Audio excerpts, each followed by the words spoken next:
Hi folks, welcome back to the channel. This is going to be a bit of a different video. I get asked a lot of questions, and recently when I went into my YouTube app, which is called YouTube Studio, which is an app that YouTube make for YouTubers to keep an eye on your content and comments and things like that. So when I go into the app and go to comments, there's a little tab I've found up here and it says contain questions. And then it shows me all the questions you've been asking. I don't know how long it's been there, but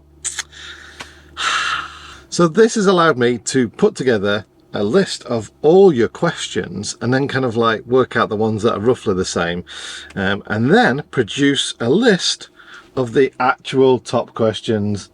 So let's go through it. So sometimes, yes, there's a very personal and unique answer required for some questions, but other times it's just a generic question that people have been asking over and over again for years and years.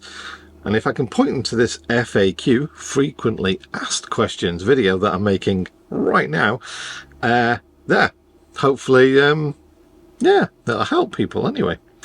So this is my FAQ. Which country you visited do you like the most? Ooh, it's a really difficult one, that one. I mean, Spain is probably really up there for me. I really like Spain. The variety of countryside, foods, landscapes, and friendly people, and it's affordable as well, and as long as you stay away from the coast, it's very van life friendly. So it's got to be Spain. What's your favourite park up in the UK? That's probably a really strange one. It's not what you might imagine. It isn't a wild park up.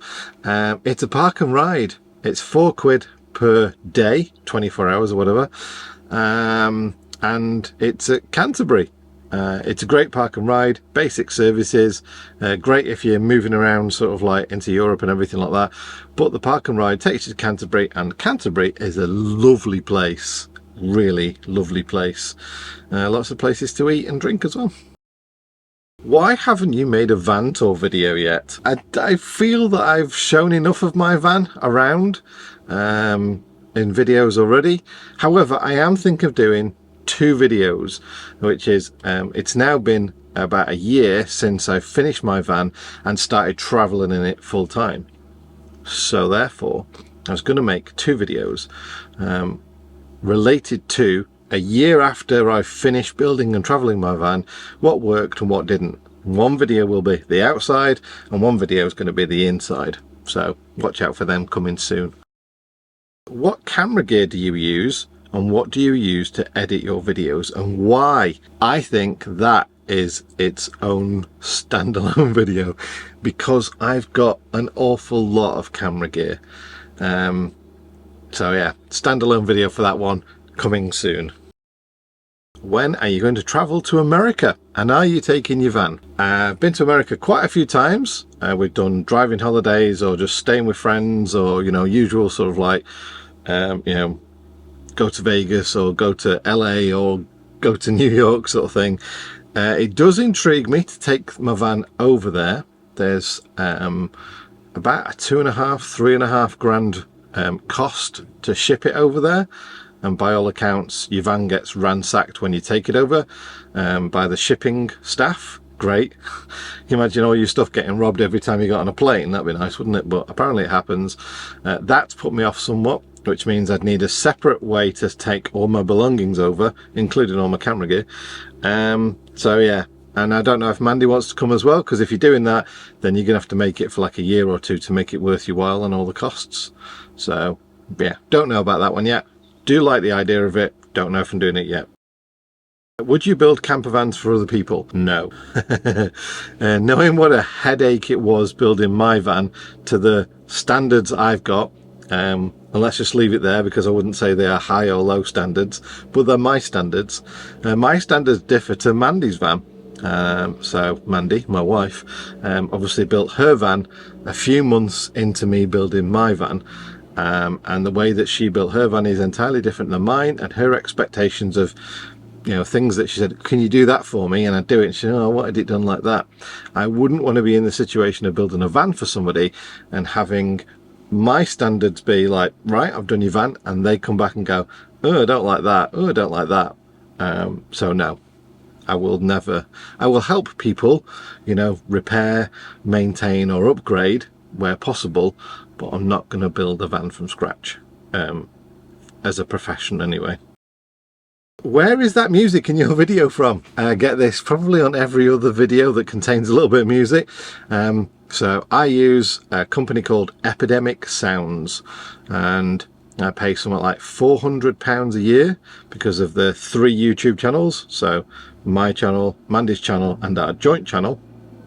And they all need a license, so I think it's about £400 a year. Epidemic Sounds. I will put a link in the video description down below. It's licensed music, so you go there, pick your music, and then you don't have to pay any fees or anything else on top, and it plays in YouTube okay. You don't get copyright strikes, and if you use my link to sign up, I think you get a bit off and I get a bit off my next renewal. How do you afford to travel full-time in your van? A little bit of revenue from YouTube, a little bit of revenue from every time that you guys buy something you see in our videos, and we get a little commission payment off that one, and then predominantly it's from my work, which is, how could you say it, data hosting, data networking, data security.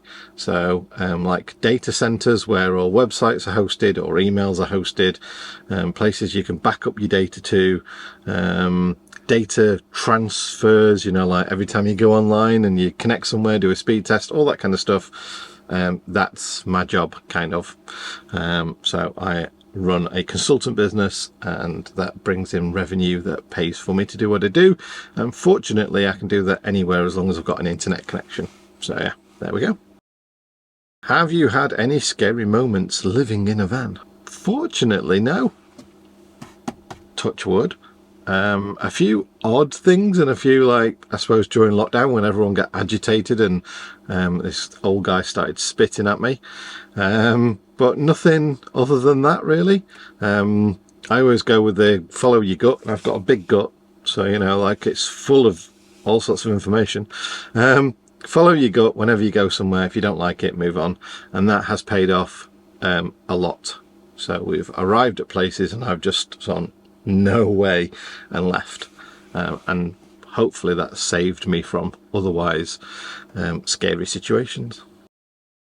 Why do you have your own van and your wife has her own van? Now, we've kind of answered that in a video over on the joint channel, but anyway, yeah, we used to have a motorhome together, and what we found is that we also like to do our own little things now and again, different places, and also just having a little bit of space from each other was really important, but not like, I don't want to be with you anymore. So 2 vans, travel together 99% of the time, and then if you want to do something differently we can, but otherwise my van is a little bit bigger and he's built for 2 people. Mandy's van's built for herself, so we both get space that we need, and we've both got a van that we can travel together if we want that, or we can just travel in convoy, and it works really well. How old are you? I am currently 53, and in a couple of months' time I will be 54. Do you like making YouTube videos? Yes, I do, actually. Made YouTube videos for about 12 years now, and yeah, I do. I find that I like the process, I like the edit, I like some parts of the creativity of filming, and I like to be able to help people and the interaction with people. So yeah, I do. Where did you learn your skills to build camper vans? In the School of Hard Knocks. I've always liked to pull things apart and put them back together again, ever since being a kid. So by trade I'm electrics engineer, so I'm all right with that kind of side. Electrics and everything I'm all right with. I'm crap at woodworking or otherwise construction work, which is why in my van I got all these nice plastic preformed panels, and then kind of like, built my dodgy little cupboards and stuff afterwards.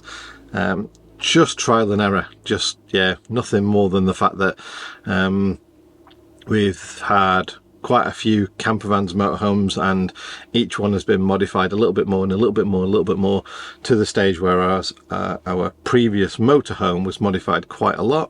And that just gave me the confidence of going, you know what, I'll build my own van. And I'm really happy with it, as you'll find out soon in those 2 videos that I spoke about. Do you really live full-time in your campervan? Yes. Every single day and every single night spent living out of the campervan, sleeping in my bed every night, or, you know, just sort of like working in here, or just using this as a little mobile base if we go out somewhere for the day, or, you know, if we're traveling somewhere, park up, go and explore, come back to the campervan. Right now, obviously, Mandy's going through cancer treatment, or she's just about to start, and we have a rented place, a little Airbnb, and we do go in there and watch TV. It's got a nice comfy sofa, it's got a shower and all that kind of stuff, and loads of cooking kitchen facilities, so we're using that, but we're not actually sort of sleeping in there. We're sleeping in our vans because we find our vans so comfy, and they've got everything we need in here. So yes, we do live full times in our camper vans, and I live full time in my camper van. Have you turned into an e-bike review channel? It seems that I have a lot of e-bikes that are sent to me right now, and I enjoy cycling. I am enjoying reviewing the different bikes and seeing the different styles. So whilst it's not an e-bike review channel, I am reviewing e-bikes, and I've got probably another 5 or 6 that I'm going to review quite soon as well. So no, I'm not turning into an e-bike review channel, but I do believe that all my reviews, whilst they may not interest you, the viewer, who's watching me because you like me and whatever I get up to, you might find, you know, the majority of the bike videos boring.